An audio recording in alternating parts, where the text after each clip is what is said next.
do estoicismo sobre a vida de Paulo, né? Do apóstolo Paulo. Não significa que o pensamento estoico é uma linha filosófica, tá? Que é uma linha que defende a virtude e a resiliência como algo que precisa ser cultivado. E se você pega os ensinamentos de Paulo, você vai ver muito disso nas suas cartas e tudo mais. Não significa necessariamente que ele tinha se abraçado com a filosofia estoica, mas você vai ter coisas semelhantes, tá? Assim como algumas coisas, de linhas de pensamento, de posturas que nós adotamos hoje, que podem ser linhas de pensamento semelhantes a algumas ideologias, não significa que nós somos adeptos daquela ideologia. Pode cruzar. Quanto a correntes terem influenciado Jesus, eu acho que Jesus é Jesus Cristo. Jesus Cristo, ele é a própria corrente filosófica, ele é o verbo. Então, ele não precisava beber de nenhuma fonte, ele veio para trazer o inédito, o novo, ele veio para trazer uma mudança de pensamento que era muito pautado no material para o espiritual. Não é à toa que quando ele vai ter a conversa com Nicodemos, ele vai falar para ele nascer de novo. Você precisa nascer de novo, que é carne, que é espírito. Ou quando tem aquele momento, aquele centurião que fala com Jesus Cristo e fala para ele assim: olha, eu não sou digno que o Senhor entre na minha casa, basta uma palavra tua e o meu servo ficará curado. Aquele centurião entendeu o que era autoridade espiritual. Ele entendeu, porque ele sabia que bastava uma palavra de Jesus e que Jesus não precisava entrar fisicamente na casa dele. Bastava uma palavra, porque ele entendia a autoridade espiritual de Jesus. Então, Jesus é o próprio verbo, né? Alguém perguntou assim, por que há um afastamento da Páscoa cristã em relação à Páscoa judaica? Da parte do cristianismo, não há afastamento com a Páscoa judaica, exceto nessa questão da datação. Porque nós, pelo menos quando a gente vai pregar sobre a Páscoa, a gente fala sobre a Páscoa como significado de passagem, a gente fala da primeira Páscoa sendo celebrada lá no Egito, a gente menciona tudo isso, nós entendemos tudo isso. Então, a gente não abandonamos, não descartamos a Páscoa judaica. Ao contrário, nós entendemos a relevância dela. E é muito importante. Alguém perguntou se foi através de Constantino que surgiu a tradução da Bíblia católica. Olha, não é que exista uma tradução diferente da Bíblia católica em relação à Bíblia cristã evangélica. O que há é uma quantidade de livros diferente. Há alguns livros na Bíblia católica que não estão presentes na Bíblia evangélica. E sim, a conformação dos livros passou pelo Concílio de Nicéia. E depois vai ter uma reformulação. Lutero vai mexer com isso também, posteriormente, né? Alguém perguntou quais os erros históricos da igreja que se repetem hoje.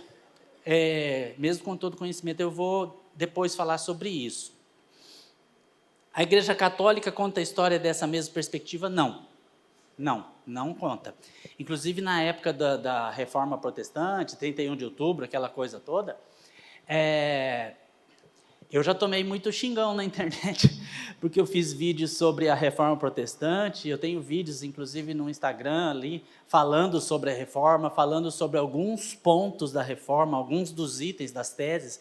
Eu comento algumas das teses, e eu tomei um xingão na internet, e eu nem sou famosinho da internet, e os caras ficaram nervosos comigo, porque eu fiz os comentários lá e tal. Então, não, eles não contam na mesma perspectiva, e sim, a Igreja Católica vai dizer que ela nasceu junto com Jesus Cristo, ela não vai aceitar ter sido inaugurada por Constantino.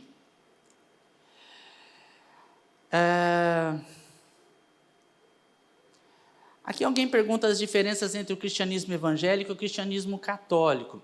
Bom, até uma coisa que a gente precisa falar e mencionar por uma questão de nomenclatura, né? Nós aqui, às vezes, temos umas manias de dizer assim: no meu trabalho não tem nenhum cristão. E às vezes nós estamos sendo muito injustos. Se você tem católicos no seu trabalho, você tem cristãos no seu trabalho. O católico, ele é cristão. Ele não é um cristão evangélico, mas ele é um cristão católico. As diferenças são a questão hierárquica, a igreja evangélica não reconhece a autoridade espiritual do Papa, a questão relacionada à veneração de imagens, aos cultos aos santos,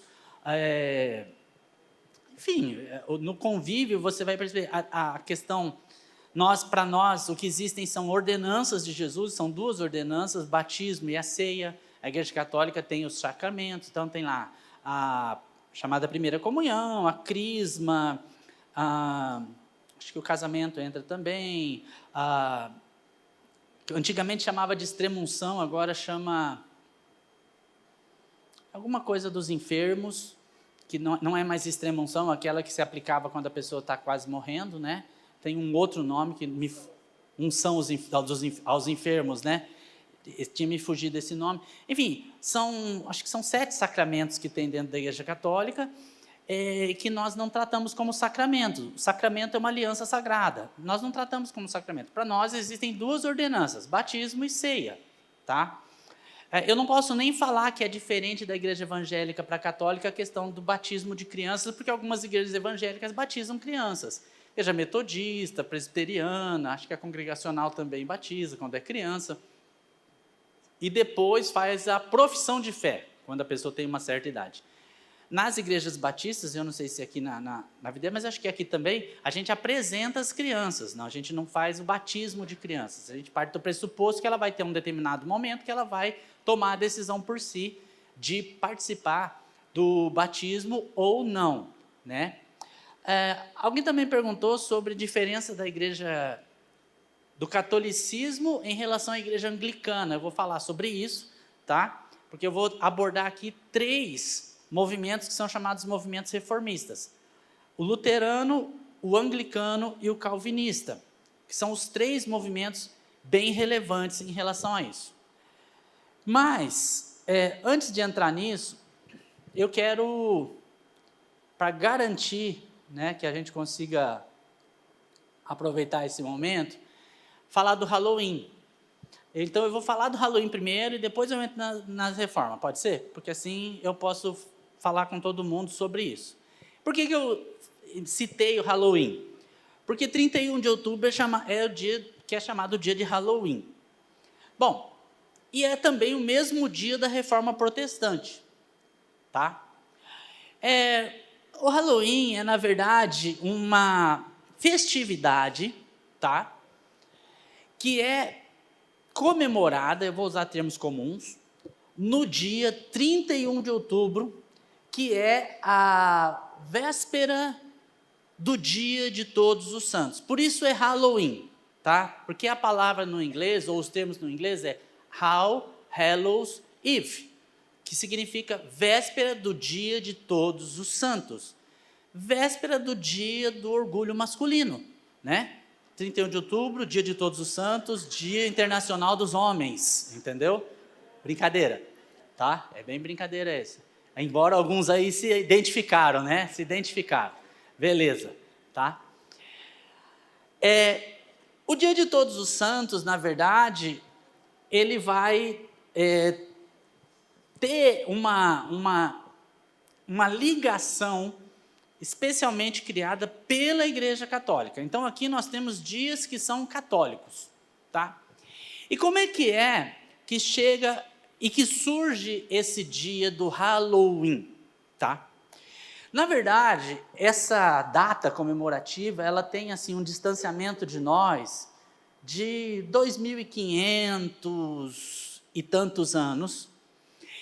E essa festa vai começar com os celtas, que eram povos que viviam nas chamadas Ilhas Britânicas.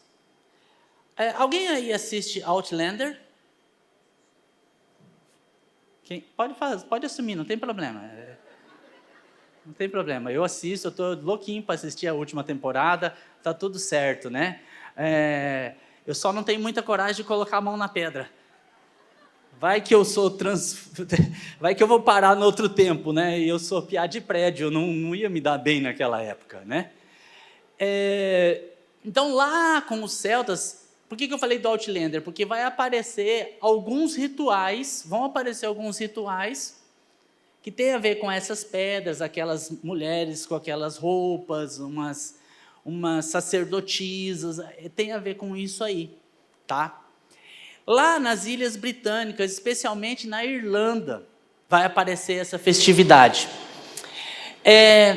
E lá vão aparecer os druidas, os sacerdotes, os feiticeiros, os adoradores das árvores. Eram adoradores de árvores, especialmente do carvalho, que é uma árvore de lei, uma árvore que tem um tipo de madeira muito resistente, essa coisa toda. Não é à toa que a Bíblia, por exemplo, menciona o carvalho, né? Nós somos carvalhos de justiça, plantados pelo Senhor para a sua glória, porque o carvalho tem um simbolismo de durabilidade, de força, de raiz e de uma série de coisas. Então existiam esses adoradores de árvores lá nessas ilhas. E eles acreditavam que no último dia do verão, que seria 31 de outubro, acontecia uma abertura entre os mundos. Uma abertura entre o mundo dos mortos em relação ao mundo dos vivos. E que nesse dia, nessa abertura entre o mundo dos mortos e do mundo dos vivos, esse acesso ficava aberto. Então o que eles acostumavam a fazer? Eles pegavam e faziam comidas, banquetes, e deixavam disponíveis para que os seus ancestrais mortos pudessem vir participar de um banquete. Então eles convidavam esses ancestrais para vir até ali. Só que nesse contexto, eles começaram a acreditar que esses mortos saíam dali, entravam nos corpos dos vivos para destruir as plantações.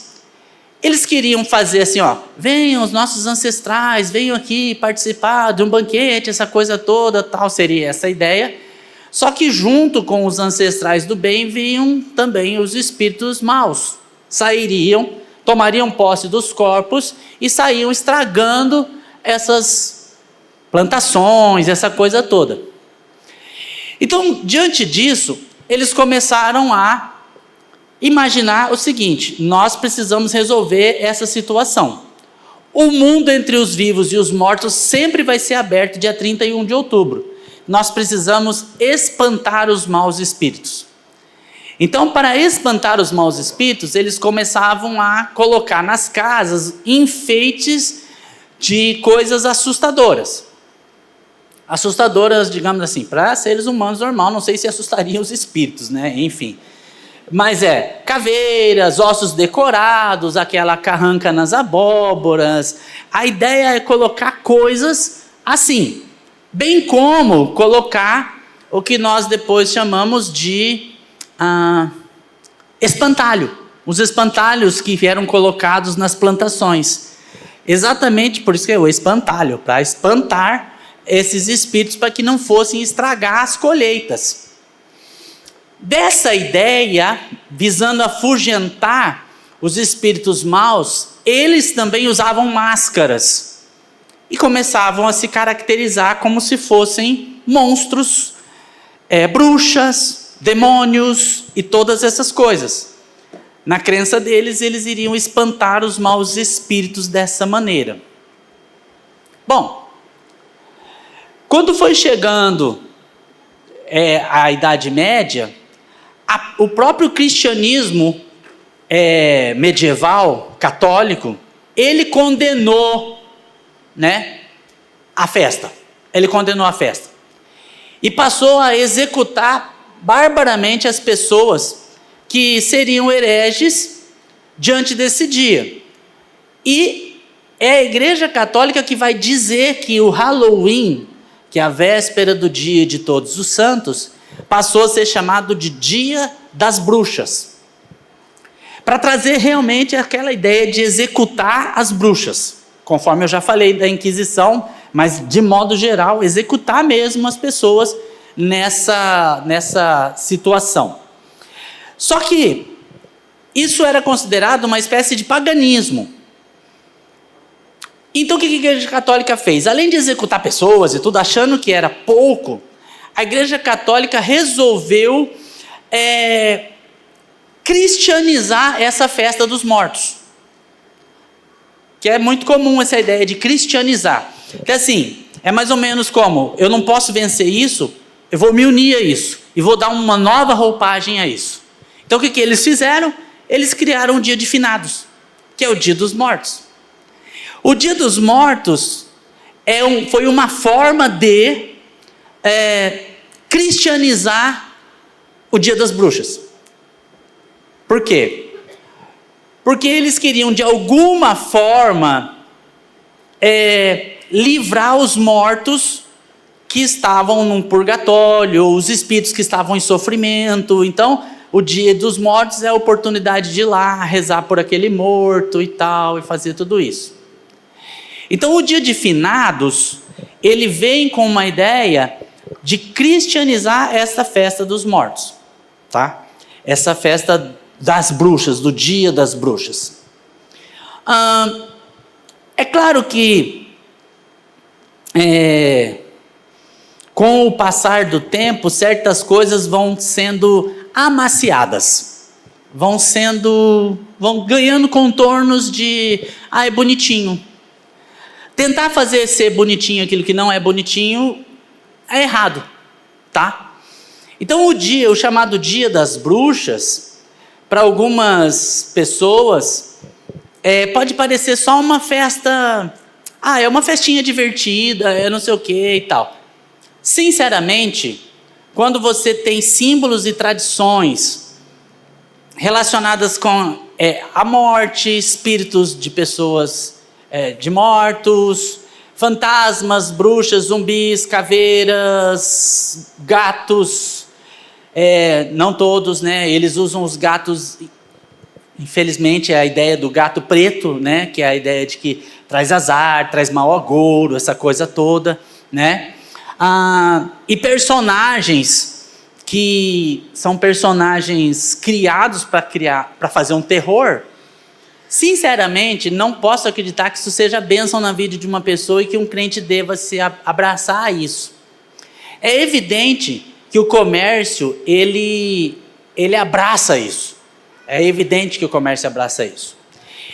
E as crianças, quando vêm com aquela história do doces ou travessuras, não é? Que ela vai toda vestidinha, e tem gente que veste de diabinho, de bruxinha, de fantasma, veste a criança daquilo, e a criança vai na porta de uma casa e fala assim, doces ou travessuras. Essa criança está se colocando na posição de um espírito mau, voltado para aquela origem que eu falei, que no dia da abertura entre os mundos, tá, na crença deles, essa criança é o espírito de um morto, ou é alguém que um espírito de um morto tomou posse do corpo dela. E por isso ela fala doces ou travessuras. Porque quando lá atrás eles começaram a ver que os espíritos maus, na crença deles, estragariam as colheitas, eles pararam de fazer oferendas aos espíritos maus e passaram a querer afugentar. Então os espíritos maus vinham e diriam exatamente isso: ou você nos dá o que nós queremos, ou nós vamos arrebentar com tudo. Doces ou travessuras. Entende que é tentar trazer para uma linguagem infantil, Só que sinceramente, meu irmão, minha irmã, você pode achar que eu sou radical em relação a isso, qualquer coisa parecida. Mas, sinceramente, você colocar uma roupinha de bruxa, de diabinho, de qualquer coisa assim na sua criança, para que ela bata na porta de alguém dizendo doce ou travessura, você está dizendo, olha, eu estou dando permissão para que essa ideia de um espírito mau se apossar do corpo. Mas ela está endemoniada? Não é isso que eu estou falando. O que eu estou falando é você trazer uma legalidade. Para que trazer essa legalidade para a sua vida? Por quê? Por que você precisa trazer essa legalidade para o seu filho? Não tem coisa mais triste que um filho de crente desviado. É a coisa mais dolorosa que existe. E não tem coisa mais gratificante que você ver os seus filhos na fé, fazendo as coisas da fé. Então, ensina ele as coisas da fé. Ok? Então, aí fala assim, como é que isso chegou no Brasil? Bom, O Brasil, essa comemoração veio muito por conta da cultura norte-americana. Os irlandeses é que levaram isso para os norte-americanos. E os norte-americanos se abraçaram com isso. Ah, mas lá nos Estados Unidos tem igreja evangélica que faz a festa, não sei o quê. O que eu posso fazer? Eles vão ter que, né, uma hora, sei lá, se eu tiver errado, o Espírito Santo fala comigo, se eles estiverem errados, o Espírito Santo que fala com ele. Se não der tempo, ele não vai falar e Deus é que vai julgar essa situação. Não sei se a palavra é julgar, mas enfim. No Brasil veio muito, principalmente dos cursos de inglês. Os cursos de inglês usam muito isso, né? Porque é uma forma de divulgação, essa coisa toda. E no Brasil, eu não sei quanto ela é. Não sei aqui em Ribeirão Preto se isso tem assim uma capilaridade, tá? Se tem, se as pessoas gostam de fazer isso, não sei o quê. Não sei quanto isso é agregado na cultura das pessoas aqui. Mas em muitas escolas regulares se faz isso. Sinceramente, eu não vejo problema nenhum em você dizer na escola do seu filho, olha, ele não vai participar. Por quê? Porque eu não quero, eu não gosto, sou crente e tal. Não precisa nem falar que é crente, só falar que ele não quer que participe. E não participar. E não envolver isso na sua vida, tá? O Brasil, ele é interessante, né? Porque o brasileiro, ele resolveu nacionalizar o Dia das Bruxas.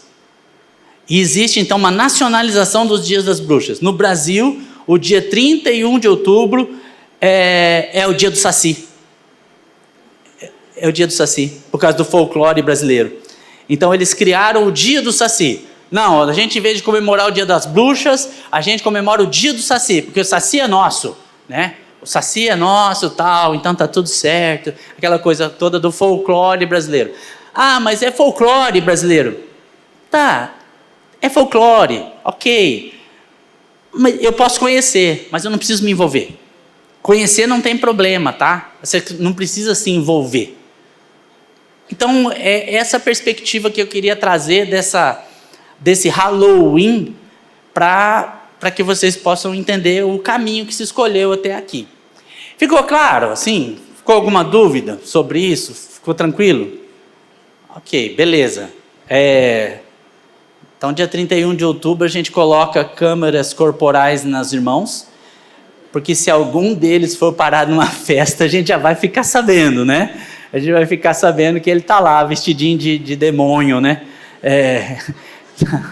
Depois que endemoniado aí, vem pedir oração para nós, né? Vem pedir para a gente orar, fazer libertação e essa coisa toda, né? Você não precisa se envolver com certas coisas. Ok, vamos para o motivo do nosso 31 de outubro, por favor, com Martinho Lutero e a Reforma Protestante, efetivamente. Bom, eu quero que você faça o vínculo comigo dizendo assim, eu quero que você entenda assim. Alguém pode dizer assim, olha, vocês crentes, ou cristãos evangélicos, seja como for, vocês vieram muito depois da Igreja Católica. Eu quero dizer a você que não. Na verdade, a reforma, ela não foi o nascer de uma religião. A reforma foi, vamos voltar para o cristianismo primitivo. É isso. É quase como uma música lá, eu quero voltar ao primeiro amor. É voltar lá atrás. É voltar para aquele cristianismo primitivo. Isso é a reforma. Pode ir. Onde a gente falou aqui, eu já mencionei que foi durante o pontificado do Papa Leão, a venda de relíquias, a venda de indulgências, padres se especializaram nisso, eles levavam estandartes para cidades com imagens e pinturas de pessoas sendo queimadas inteiras, e eles falavam, imagina, o seu parente, o seu familiar, sendo queimado eternamente. Alguns cometiam atrocidade de queimar o corpo de alguém. Pegava alguém, um infeliz qualquer lá, que era um herege, alguma coisa, metia fogo, sei lá, no braço do cara, às vezes, e deixava queimar tudo e falava assim: imagina o seu familiar queimando pela eternidade no inferno, ele agora está no purgatório. A doutrina do purgatório é a doutrina de uma antessala entre o céu e o inferno. Você fica ali numa sala de espera, que é o purgatório. Chama-se purgatório porque vem de purgar, de pôr para fora, de expelir, tá? Então você está purgando. Quando o cara morria, ia parar no purgatório, e a igreja defendia o seguinte, que ele ficava um tempo lá, e as pessoas daqui vivas iriam rezar pela alma dele. E o slogan era: cada moeda que bate no fundo do pote é uma alma saindo do purgatório e indo para o céu. Cada moeda que bate no fundo do pote, uma alma sai e vai para o céu. É diante desse contexto, dessa venda de relíquias e dessa ideia da indulgência, que vai aparecer o Martinho Lutero. Mas eu quero mostrar outras relíquias para vocês terem uma ideia de como era. Pulei, por favor. Essa eu mostrei para vocês, São Luís IX, rei de França, o osso dele que está lá em Notre Dame. Mais uma, por favor. Esse aqui é o cálice de Pio VI, está em Milão, do século XVII, é também uma relíquia sagrada. Essa é mais atual, século XVII foi esses dias. Não é como, por exemplo, século XI, XII. Essa aqui é uma relíquia de São João Paulo II, que está numa igreja em Veneza, tá? Em Veneza, na igreja de São Marcos, na Basílica de São Marcos. E tem lá, eles colocam, as pessoas até hoje vão lá, rezam nessa relíquia, fazem as suas preces e tudo mais. Vai mais uma, por favor. Essa é a Duomo de Milão. É uma basílica magnífica. Grande, muito bonita. Aqui nessa basílica está sepultado um santo católico chamado São Carlos Borromeu, que foi bispo em Milão, tal. E nessa basílica, no subsolo dela, uma coisa que é interessante, tem o batistério onde Santo Agostinho foi batizado. Foi em Milão, no subsolo. Isso é bem interessante. Mas lá tem uma relíquia que chama muita atenção, que é um prego, um cravo, que segundo a tradição foi um dos 3 pregos usados na crucificação de Jesus. Vou tomar água. Essa relíquia é conhecida como Sacro Teodoro, o prego sagrado. Ela fica bem no alto, lá em cima, assim, ó, lá em cima. E ela está presa numa pedra lá em cima da igreja. Uma vez por ano eles descem esse prego e fazem uma procissão. Uma vez por ano eles descem o prego e fazem a procissão. Porque é um dos pregos que estava em Jesus, afinal de contas. O detalhe é quem encontrou o prego. Esse é um detalhe relevante. Teria sido encontrado por Santa Helena, mãe de Constantino. Você vê como esse indivíduo ele é relevante? Como ele tem um papel central na formação disso tudo? Porque ali estão se formando os símbolos dessa religião. Então, essa é uma relíquia sagrada bastante relevante, digamos assim. E muita gente reza por aquilo, ou através daquilo. Crânios de santos estão espalhados em vários lugares do mundo, tá? Um monte aos montes. Pode ir, por favor. Na Basílica de São Marcos, que está em Veneza, os restos mortais de Marcos, o evangelista, estariam guardados dentro dessa parede aqui. É uma parede bem alta. Você paga 2 euros para conseguir entrar lá para ver. Dentro da igreja você não paga. Mas para você poder ir, para ver por dentro isso aqui de pertinho, 2 euros, pelo menos quando eu fui. E esse é chamado de paladouro.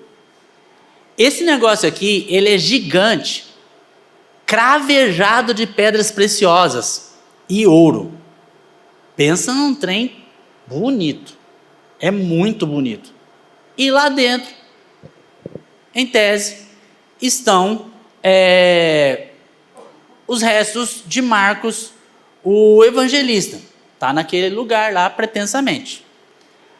Nessa igreja de Veneza, também tem num museuzinho lá, um dos espinhos da coroa de espinho de Jesus. Também está lá. Tá tudo bem. Cada um acredita no que acha que deve acreditar. Eu achei muito legal ver, mas enfim. Mais uma relíquia sagrada. Aqui está o osso de São Pedro Orseloco, ou Logo, uma coisa assim. Ele era italiano. É o chamado Doge de Veneza, que era uma espécie de prefeito de Veneza, governante de Veneza, e depois foi canonizado e estão os ossos dele. São os ossos dele que as pessoas rezavam lá nesses ossos todos, tá? Então é dentro desse contexto das relíquias sagradas e da venda de indulgência, e das pessoas indo e pagando. Então era assim que funcionava. Chegava-se lá, por exemplo, Lutero foi a Roma, porque o Lutero, ele era um indivíduo que quando ele se converteu de um jeito assim que ele foi salvo numa tempestade. Então ele falou para Deus que se Deus salvasse ele iria ser religioso, dedicar a vida dele à religião. Pode passar adiante, por favor? E o Lutero, ele se tornou um monge, um padre agostiniano, ou seja, da ordem de Santo Agostinho. E ele era tão severo com ele mesmo, que ele se flagelava, ele se castigava, ele se punia, ele tinha uma sensação de pecado o tempo todo, ele tinha uma ideia de pecado. E teve uma época que o líder religioso dele, o mentor dele, pode passar um slide, por favor? O mentor de Lutero mandou ele ir a Roma, porque achava importante ele ir a Roma, ter uma experiência sobrenatural em Roma. E ele teve.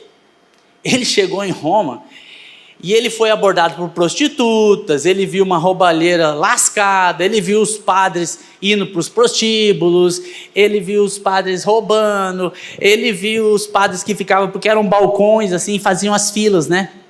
E a pessoa chegava assim e falava, eu vim aqui pela alma da minha mãe, fulana de tal e tal. Aí o cara, como é que é o nome dela? Tal, tal, tal. Beleza, pode depositar. A pessoa depositava o dinheiro, ele dava um papel, a pessoa dava um papel, esse padre dava um papel para ele com o nome da pessoa, tá? E dizia, agora você sobe a escadaria tal, de joelho, reza tantas ave-marias, quando você chegar lá em cima, a alma dela vai sair do purgatório e vai para o céu. Então, e eram filas e filas, e Lutero viu aquilo, e ele ficou apavorado com aquilo, porque ele era tudo, aquele lugar que deveria ser a inspiração dele, se tornou o próprio escândalo da vida dele.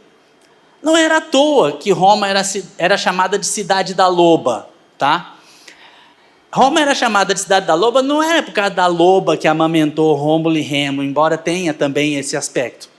Mas é porque a ideia da loba é a ideia da lupa, dos lupanários. Os lupanários eram os prostíbulos, era uma cidade prostituída. Era uma cidade prostituída. E ela se desenvolveu dessa maneira em torno do papado e em torno dessa promiscuidade toda. Então ele ficou profundamente apavorado. Aqui tem alguns dados sobre ele, né? Bastante simples. Teólogo e filósofo, Os pais queriam que ele fosse advogado também, mas daí ele depois se dedicou à vida religiosa. Monge agostiniano. Entrou para o mosteiro em 1505 e foi ordenado sacerdote em 1507. Tornou-se pároco em Wittenberg, ou seja, padre, ele era o padre de Wittenberg, a cidade fofa, diga-se de passagem. Professor de teologia, universitário, porque ele se dedicou ao mestrado e doutor, se tornou um doutor em teologia, tá? Bem ácido, bem de desafiar as coisas, principalmente depois que ele foi a Roma. E ele é que vai, com a experiência dele e com tudo aquilo que ele vivenciou, tornar públicas as ideias de contestação ao modelo católico da venda de indulgências, venda de relíquia, da infalibilidade papal, porque existia mais isso, tá? Existia a infalibilidade papal. O Papa era infalível. Então, se o Papa falou, é Deus que falou, está tudo certo. Então ele começa a questionar essas coisas. E essa publicação, ele tornou pública essas ideias exatamente no dia 31 de outubro de 1517. E ficaram as famosas 95 teses de Lutero. Eu tenho uma citação de um livro, pode passar por favor, que vai dizer assim, em 31 de outubro, está vendo ali? Em 31 de outubro de 1517, na porta lateral da capela do castelo de Wittenberg, Martinho Lutero afixa um cartaz em latim. Por amor à verdade, por zelo em fazê-la triunfar, as proposições abaixo serão debatidas em Wittenberg sob a coordenação do reverendo padre Martinho Lutero, mestre em artes, doutor em santa teologia e leitor ordinário na universidade. Roga aos que não puderem estar presentes no debate oral que intervenham por carta. Em nome do nosso Senhor Jesus Cristo, amém. O tema, Pro Declaratione Virtutis Indulgentiarum, defesa da declaração da virtude das indulgências. O que ele fez não foi, em 31 de outubro, fixar as 95 teses lá. O que ele fez foi convocar as pessoas para um debate sobre as teses. Convocar as pessoas para debater a indulgência. Esse foi o convite. E foi bastante relevante. Passa, por favor. Hoje lá, essa é a porta lateral. Não é nessa porta, tá? Era uma porta de madeira, tal, mas ela foi queimada. Hoje é uma porta num material tipo ferro, chumbo, sei lá o que é. E estão em latim as 95 teses aqui. Mas ele não fixou as 95 teses. Ele convocou as pessoas para debater sobre, tá? E lá é assim, é um castelo muito grande, dentro do castelo tem a capela, e ele era o padre dessa capela. A gente teve a oportunidade, né, foi até lá que nós gravamos, quando fomos para o casamento do meu filho, e a gente teve a oportunidade de estar em Wittenberg, foi uma experiência incrível para nós poder estar lá, incrível, de poder estar naquele ambiente que vive em torno de Lutero. E só uma curiosidadezinha da experiência nossa em Wittenberg, os alemães falam Wittenberg, tá? A gente que fala Wittenberg. E claro que o nosso é o certo. Nós chegamos para almoçar, já chegou lá e deu horário para a gente almoçar. Entramos no restaurante, a gente, meu Deus, como é que a gente vai pedir comida aqui, né? A gente não sabe ler esse trem, vamos tá. Daqui a pouco chega a pessoa para nos atender. Oi, que legal, vocês são do Brasil. A gente, obrigado, senhor. Obrigado, senhor. Fomos atendidos por uma brasileira. Beleza. Fizemos nosso passeio, andamos por tudo, conhecemos e tal. Antes de ir embora, vamos tomar um cafezinho, né? Paramos numa lanchonete, vamos pedir alguma coisa aqui, tal, conversando entre nós, sobre o passeio, aquela coisa toda. Chega a moça para nos atender. Que legal, vocês são do Brasil, muito bom ver vocês aqui. Eu falei, senhor, o senhor hoje nos brindou 2 vezes, facilitou bastante a nossa vida, né? Eu falei, como é que pode ter brasileiro em todo lugar, né? Nós somos pior que corintiano. Eu só queria ver se tinha mais alguém que tem problemas igual eu. E que é corintiano, né? Aqui, o túmulo de Lutero, ele está sepultado dentro dessa capela. dentro dessa capela está sepultado Lutero. Bom, mas eu não quero comentar sobre minha vida de turista com vocês. Vamos falar sobre as teses. Por favor, coloca aí, eu vou citar algumas das teses e deixar claro o seguinte: o Lutero, a rigor, ele não queria criar uma nova religião.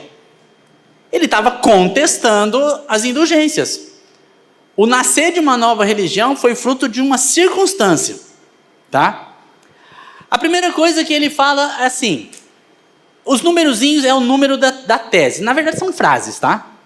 A primeira está escrita assim: ao dizer fazei penitência, o nosso Senhor e Mestre Jesus Cristo quis que toda a vida dos fiéis fosse de penitência. O que ele quer dizer com isso é, não basta você ir uma vez na vida lá no sacerdote para pedir perdão e tal. A vida do cristão é uma vida de arrependimento do pecado. Nós temos uma vida de arrependimento do pecado, o que não significa ter uma vida de punição. Não é isso. É o retorno a pela graça sois salvos. Pela graça sois salvos. Pela graça sois salvos. Não vem de vós, é dom de Deus, não vem de obras para que ninguém se glorie. É voltar para aquilo. Uma vida de penitência, conforme ele está falando aqui, é uma vida onde nós não somos levados a pagar pelos nossos pecados, porque os nossos pecados já foram pagos. Amém? Já foram pagos. Lá no 27 ele fala assim: pregam futilidades humanas quando alegam que no momento que a moeda soa ao cair da caixa, a alma se vai para do purgatório. Ele está dizendo assim, olha, isso aí é uma bobagem.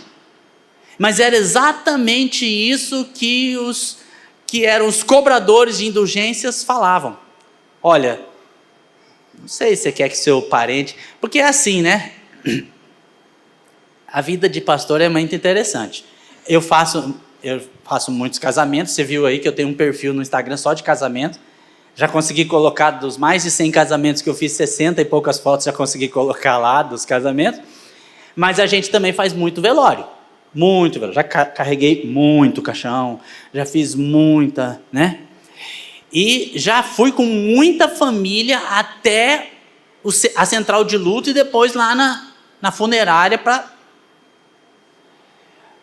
E eu me lembro de uma vez que eu quase fui agressivo em palavras com a pessoa que estava tentando vender o negócio, porque o indivíduo falou assim, o companheiro que estava lá, que eu estava acompanhando, ele estava lá porque a mãe tinha morrido, e ele estava lá para fazer os trâmites e comprar o caixão, essas coisas, e eu estava junto acompanhando ele, da igreja, estou lá junto. Aí o indivíduo fala assim, se você acha que a sua mãe merecia... A hora que ele falou isso, eu disse assim, olha, a família já decidiu, é isso, isso e isso. Acabou o assunto, tudo bem? Eu entrei na frente para intervir. Porque, como assim, se você acha que a sua mãe merecia? Isso aí é ofensivo, isso aí é horrível. Uma das vezes que eu estava fazendo um acompanhamento de uma família lá, eu falei, tá, quanto custa aquele? Era um caixão assim, meio diferente, aí ele falava assim, R$34 mil. Já vão mais de 10 anos isso, R$34 mil. Aí se o indivíduo fala assim, você acha que a sua mãe merece ser sepultada num caixão de R$34 mil ou num de R$800? Cara, isso não é um tipo de conversa saudável. Isso não é uma conversa decente. E era exatamente isso que eles faziam na venda de indulgência. Se você acha que a sua mãe merece ir para o inferno, não pague. Deixa ela ir para o inferno. Ela vai queimar por toda a eternidade. Provavelmente ela vai gritar, meu filho, você não quis me salvar. Deixa ela ir para o inferno. Mas se você acha que a sua mãe, sua santa mãezinha merece ir para o céu, pague pela indulgência. Aí o Lutero fala assim, isso é uma bobagem. Isso é um absurdo. Ele vai dizer lá na 36, todo e qualquer cristão que se arrepende verdadeiramente dos seus pecados, sente pesar por ter pecado, tem pleno perdão da pena e da dívida, perdão esse que lhe pertence mesmo sem breve de indulgência. O que é mesmo sem breve de indulgência? Mesmo que ele não tenha que pagar pelo pecado, porque já está pago. Já está pago. Essa que é a questão. Então ele está falando com isso. Isso é um absurdo. Vai para a próxima. Lá na 45. Deve-se ensinar aos cristãos que aquele que vê seu próximo padecer necessidade e a despeito disto gasta dinheiro com indulgência, não adquire indulgência do Papa, mas provoca a ira de Deus. Forte, né? Tá vendo? Você, ao invés de, se você escolhe pagar para sustentar o Papa, ao invés de ajudar um irmão que está padecendo, Deus não vai se agradar de você. Deus não vai se agradar de você. Até porque a venda de indulgência era uma corrupção. Era corrupto isso. Deve-se ensinar aos cristãos que, se o Papa tivesse conhecimento... por isso que eu digo, tem uns momentos que o Lutero ele bate, no outro ele assopra, tá? Tem uma coisa, ele também, né? Tem umas horas que ele dá uma recuadinha assim, essa é uma delas. Ele não queria morrer logo. Boa. Deve-se ensinar aos cristãos que se o Papa tivesse conhecimento da traficância dos apregoadores de indulgência, é uma linguagem que a gente usa todo dia, né? Traficância dos apregoadores, a gente fala isso naturalmente o tempo todo ali no WhatsApp, né? A gente escreve toda hora no WhatsApp, né? Ele preferiria ver a Catedral de São Pedro ser reduzida a cinzas a ser edificado com a pele, a carne e os ossos de suas ovelhas. Ele deu uma aliviada para o Papa. Deu uma aliviada para o Papa, mas na verdade o Papa sabia. Aliás, o Papa estava insistindo, tira mesmo. Meus irmãos, tá. Qualquer semelhança é mera coincidência. Nós, ministros de Jesus, não fomos chamados para ficar arrancando couro de ovelha, não. Nós não fomos chamados para isso. Esse não é o nosso papel. E outra coisa, as ovelhas são de Jesus sob o nosso cuidado, mas vocês são ovelhas de Jesus. Ainda que eu seja pastor, que eu tenha pessoas ali que falam assim, as minhas ovelhas, aquela coisa toda, mas vocês são ovelhas de Jesus. Então assim, eu não posso ficar arrancando o couro das ovelhas de Jesus. Jesus não vai ficar feliz comigo. Jesus não vai gostar. O que você está mexendo com as minhas ovelhas aí? Vai querer me acertar ao passo. Então, o Papa queria sim. Ele queria construir a Catedral de São Pedro, mesmo que ele tivesse que tirar a pele, a carne, os ossos, a lã, tirar tudo das ovelhas. Rapelar. 79. Afirma ter a cruz de indulgências adornada com armas do Papa e colocada na igreja tanto valor como a própria cruz de Cristo. Afirmar que a cruz tem o mesmo papel da indulgência é blasfêmia. Lembra que a gente canta lá assim, a cruz me libertou, né? A gente canta assim, essa coisa da cruz me libertou. E no domingo eu vou pregar sobre isso, sobre essa questão da crucificação e a salvação. Domingo de manhã, não deixe de estar aqui com a gente, se me dê essa oportunidade.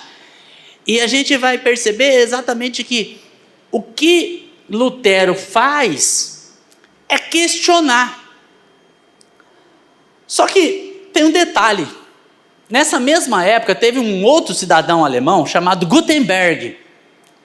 E ele criou um equipamento chamado prensa. Ou imprensa, você que escolhe. E os textos conseguiam ser replicados muito mais rapidamente. É quase como se fosse um xerox da época, né? E as ideias de Lutero, as teses de Lutero, começaram a ser replicadas e se espalharam muito rapidamente. É claro que a Igreja Católica não gostou. E começou a questionar Lutero. E perseguir Lutero. Lutero chegou a estar em algumas datas em reuniões de julgamento, mas ele não recuou. E ele teria sido morto. Sabe como que Deus livrou Lutero da morte? Ele foi sequestrado. Ele foi sequestrado por um dos príncipes da Alemanha. A Alemanha era um conjunto de principados que tinha um imperador, Carlos V. Esse imperador era mais assim, simbólico do que mandar mesmo. Esse imperador era alinhado com o Papa e ele queria condenar Lutero. Mas um dos príncipes escondeu Lutero, sequestrou e escondeu no castelo dele. E falou, não vai mexer com Lutero. E foi exatamente isso que livrou Lutero da morte. Porque ainda tinha coisas a serem feitas. Diante desse quadro, os príncipes da Alemanha começaram a contestar o imperador. E aí começaram a dizer assim: por que nós temos que ficar mandando dinheiro da Alemanha para a igreja de Roma? Nós poderíamos ter a igreja na Alemanha. E a igreja da Alemanha. E é por isso que vai ser criada depois a igreja luterana, a igreja da Alemanha. Pode passar um pouquinho. Como legado daquilo que Lutero fez, a gente pode colocar nessa circunstância, primeiro que é óbvio que ele ia ser excomungado. Eles não queriam só excomungar, queriam matar. Excomungar era de menos. Eu matar e pronto, acaba com ele, resolve essa parada de uma vez. Lutero, mesmo quando ele estava sequestrado e escondido, ele começa a traduzir a Bíblia. E esse é um legado incrível, porque a Bíblia, foi dado acesso à Bíblia aos alemães na língua nativa. Foi dado acesso a eles, para eles poderem ler a Bíblia em alemão. Lutero também rompe com o celibato clerical. Ele fala: quer saber? Ele já estava de olho numa freira e tal. Ele casou com a Catarina Bora. Essa estátua está onde era a casa que eles moravam lá em Wittenberg. Ele casou com ela, acabou com o celibato clerical, e as suas obras realmente vão influenciar muito. A Alemanha passa a ser uma precursora desse rompimento com a religião católica e com o papado. Não é uma coisa simples, porque não é de uma hora para outra que todos os alemães viraram luteranos. Não é. Mas, com o passar do tempo, o luteranismo foi se espalhando. Mas foi um movimento político também? Também, porque os príncipes encamparam isso, os príncipes alemães encamparam. Quando você vai na Alemanha hoje, pouco você vê igrejas católicas.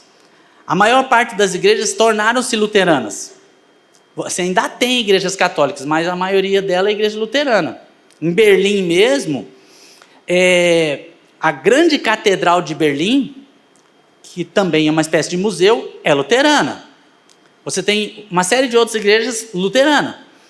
Eu conheci uma igreja católica que é um museu lá, mas eu consegui ver uma só, o resto não, é tudo luterano, tudo igreja luterana.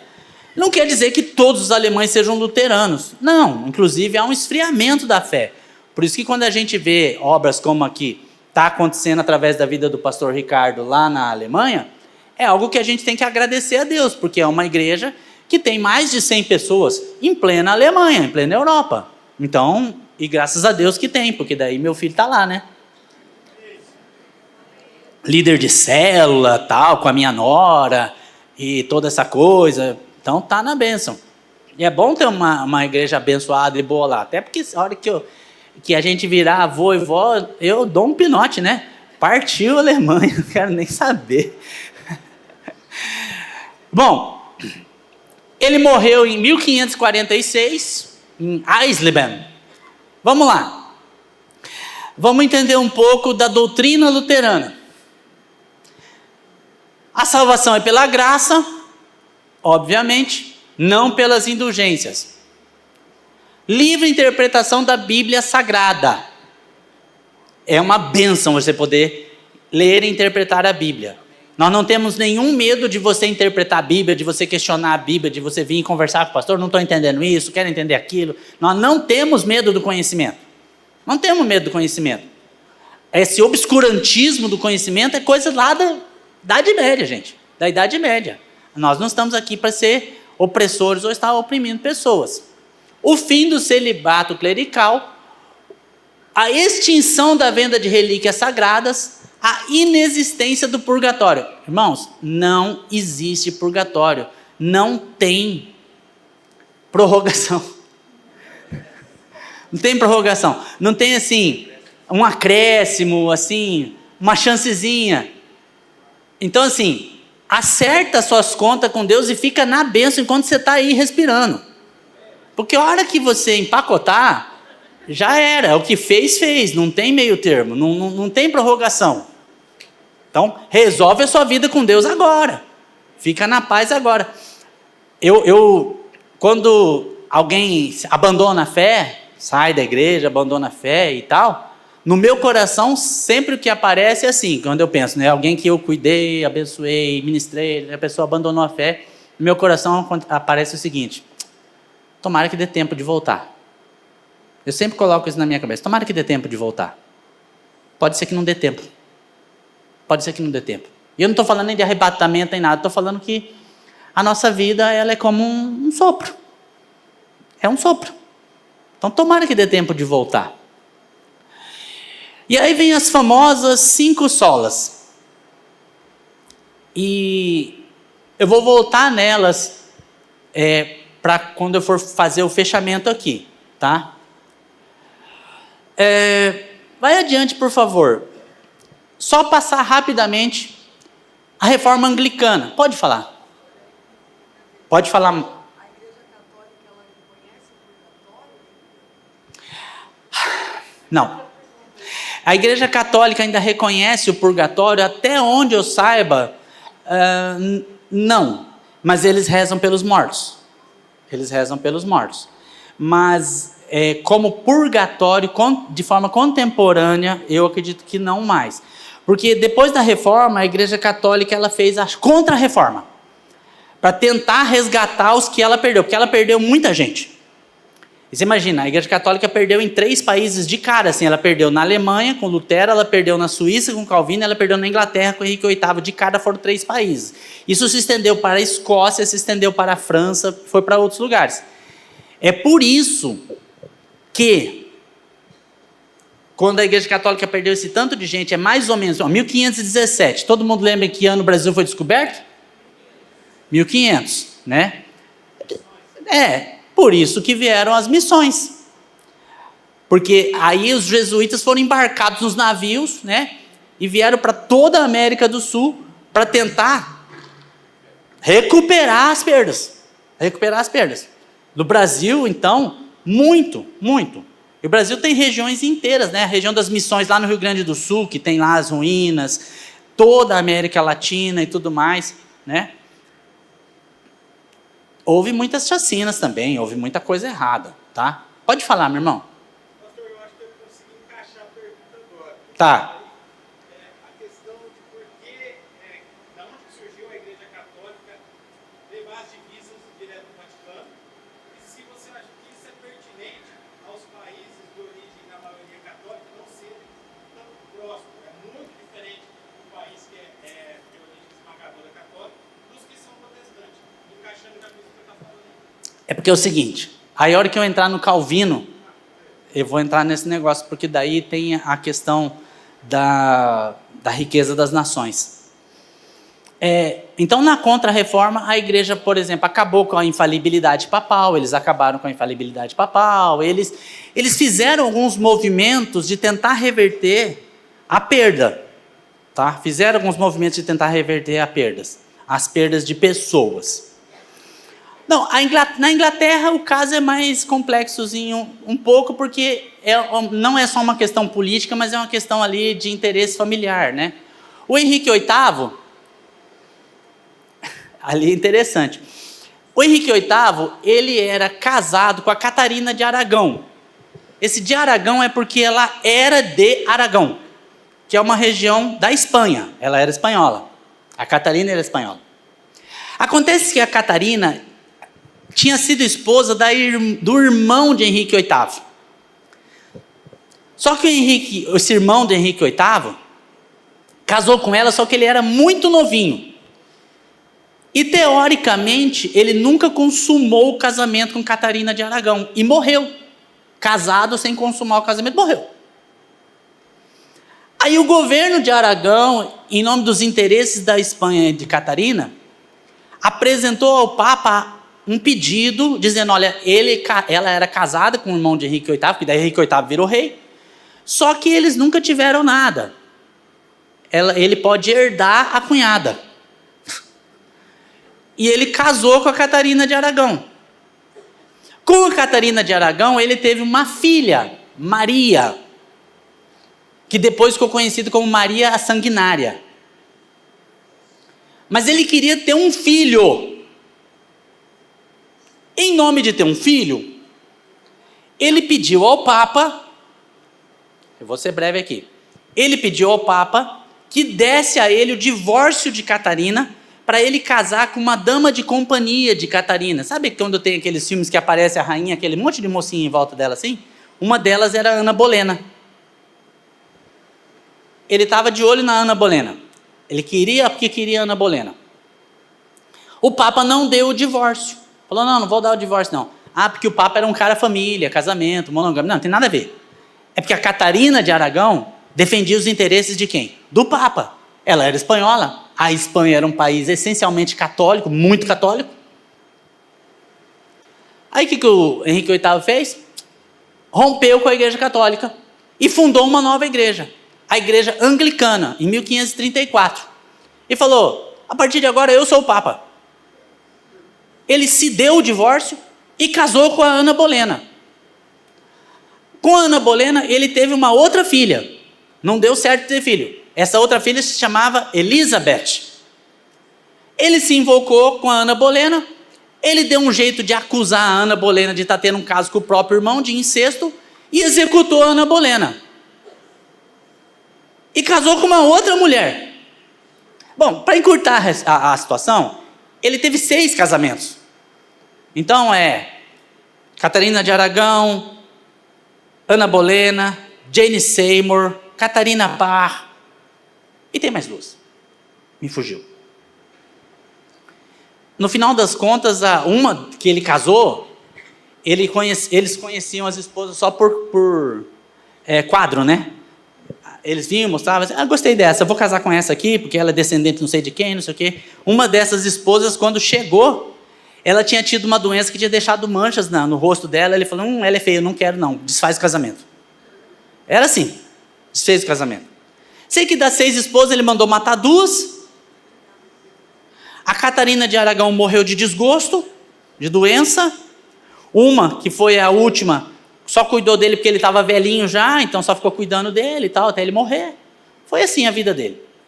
Mas ele criou uma igreja nova, que é a Igreja Anglicana, e confiscou os bens da Igreja Católica. A partir dali, muita guerra, muita briga na Inglaterra, e até hoje a Igreja Anglicana está lá. E esse ano teve uma situação bem interessante. Uma das grandes basílicas da Igreja Anglicana, ou é a própria Igreja Anglicana, pela primeira vez na história está sendo dirigido por uma mulher. Por uma mulher. Os anglicanos, eles... Eu vou me poupar. Pode ir adiante. O Calvino, gosto bastante de falar do Calvino, porque daí eu entro até numa questão relacionada à questão econômica. Pode ir adiante, por favor. O Calvino, ele era um francês, se converteu, se tornou um reformado, né? Começou a pregar, foi perseguido e foi para a Suíça. Lá na Suíça ele publicou um livro que se chama As Institutas da Religião Cristã, que eu ganhei de presente de amigo secreto ano passado na festa da família de Natal. É um cavalão assim, grandão. E lá ele vai publicar a principal doutrina do calvinismo, que é a ideia da eleição, ou da chamada predestinação. Isso aí já mexe com a gente, né? Lá na Escócia, os calvinistas ficaram conhecidos como presbiterianos. Então, a igreja mãe da igreja presbiteriana é a igreja calvinista. Na França, eles eram os huguenotes. Na Inglaterra, eles eram os puritanos. Tudo está interligado, porque os puritanos, na Inglaterra, começaram a ser perseguidos. Por quê? Porque Maria se tornou rainha, uma das filhas de Henrique VIII, depois ela morre. E aí Elizabeth vai se tornar rainha. Elizabeth I, não é essa que morreu esses dias, tá? É outra Elizabeth. Tudo bem, que até parece que era, né? Porque os memes foram maravilhosos, né? A rainha Elizabeth e os dinossauros, era muito legal, né? Tal. Mas ela foi se encontrar com o Criador.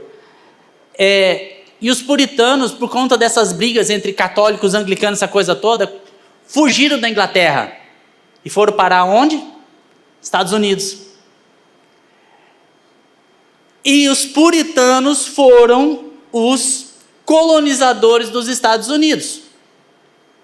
Aí a gente vai ver essa questão econômica. Por quê? Pode ir adiante. O calvinismo, ele vai mudar algumas coisas em relação à Igreja Católica, de forma muito radical. Por exemplo, música instrumental, ritual, essa coisa, cortou tudo. As igrejas sem vitrais, quadros, imagens, e os cultos calvinistas eram assim: começa um culto, faz uma oração, vem uma pregação, acabou. Ele vai abolir todo tipo de festa. E os calvinistas, que também vão ser os puritanos, deveriam se vestir de forma muito moderada, muito modesta, mas não seriam pobres, de jeito nenhum. Porque para Calvino, existe um sinal externo da predestinação. E é assim: ele não quer dizer que se você é rico, você é salvo. Não é isso. Mas se você é salvo, você vai ter um sinal externo na sua vida, que é a prosperidade econômica. Só que a sua prosperidade econômica jamais deve ser utilizada para ostentação. É o inverso. Você vai ter muito e ostentar nada. Até aqui tudo ok, né? Vamos lá para essa questão para a próxima, que eu vou mostrar essa questão para vocês dessa questão financeira. Então, você tem essa predestinação, uma demonstração de prosperidade. Só que você é próspero, mas você não ostenta. Você pega todo o seu dinheiro que deve ser guardado e investido em novas formas de trabalhar. Isso pode explicar o que o irmão falou ali, dessa questão econômica. A colonização norte-americana foi feita por puritanos. Isso explica muito da questão do poder econômico norte-americano, pelas suas bases. Desde lá do século XVI, com a chegada do primeiro navio Mayflower, que vai ter essa ideia do trabalhar, do prosperar, do enriquecer, do aplicar no próprio trabalho, e de prosperar, e de trabalhar, e de ganhar dinheiro.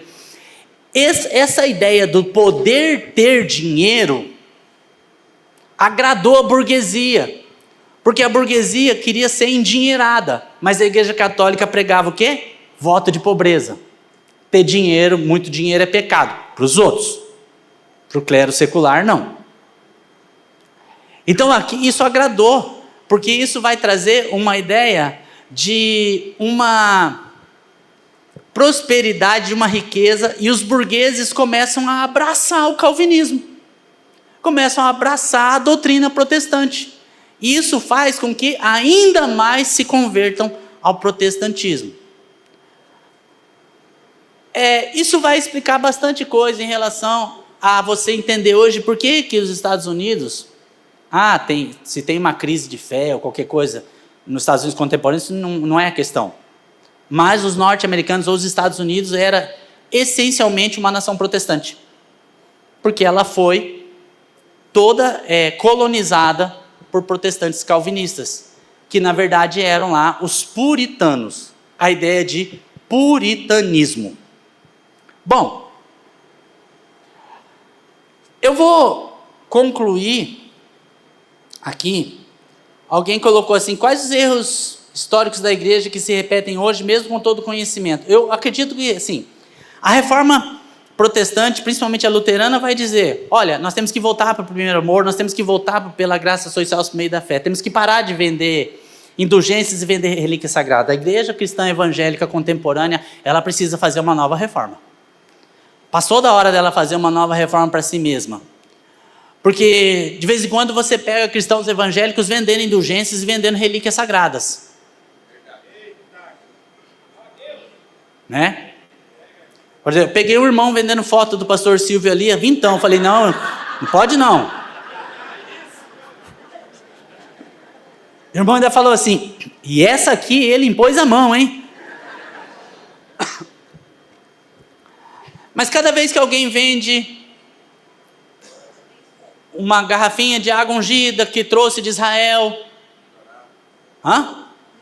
um menorá, que vende lá um sal, um caminho do sal, o caminho não sei dos que, das quantas, E cada vez que tem uma venda de relíquias sagradas, e tem lugares que fazem isso, eles estão só reproduzindo algo que já foi feito. Estão reproduzindo algo que já foi feito. E nós precisamos tomar muito cuidado com isso. A mensagem deve continuar sendo: pela graça sois salvos. Essa é a real mensagem do Evangelho de Jesus Cristo. Nós temos que voltar para aquele ponto de Jesus Cristo, de entender que Ele pagou pelos nossos pecados e ali está a nossa salvação, e não no nosso cumprimento de um monte de regras e de um monte de rituais. Eu tive a oportunidade de conhecer a cidade de Fátima, em Portugal, lá onde teria aparecido a Senhora de Fátima para os pastorinhos, Jacinta, Maria e... me fugiu o outro. Eram os 3 irmãos. E se você vai lá, até hoje, você vê, tem um lugarzinho que seria a casa onde eles moravam e o lugar onde teria acontecido a aparição. Tem uma basílica onde estão os restos mortais deles. E tem um caminho onde as pessoas fazem travessias inteiras de joelho. Meu irmão, você pode fazer propósitos com Deus. Claro que você pode fazer propósitos com Deus. De jejum, de oração, de qualquer outra coisa. Mas todos os seus propósitos têm que ser no sentido de santificar e de estar mais perto de Deus. Não de pagamento por seus pecados. Não é assim que se faz. Então, quando Lutero trouxe isso à baila e trouxe uma grande revolução, é claro que ele não foi o primeiro, houve outros antes dele, como John Huss. Mas esse momento é um momento decisivo. E aí que eu vou dizer a você, fechando. Quando alguém disser a você: mas vocês evangélicos começaram só no século XVI. Não, no século XVI alguém deu um alerta para a gente voltar para o início. Nós somos os do início. Nós somos os de lá do começo. Nós somos daqui. Nesse caminho se perderam. Mas aqui fizeram uma ruptura e falaram: não é assim não, vamos voltar lá para o começo. Que nós nunca deixemos de ser os do começo. Que nós nunca deixemos de ser os do começo. Muito obrigado pela paciência. Eu espero que tenha agregado conhecimento a vocês. Muito obrigado pelo convite. Muito obrigado pela oportunidade. De verdade, obrigado mesmo. Muito obrigado.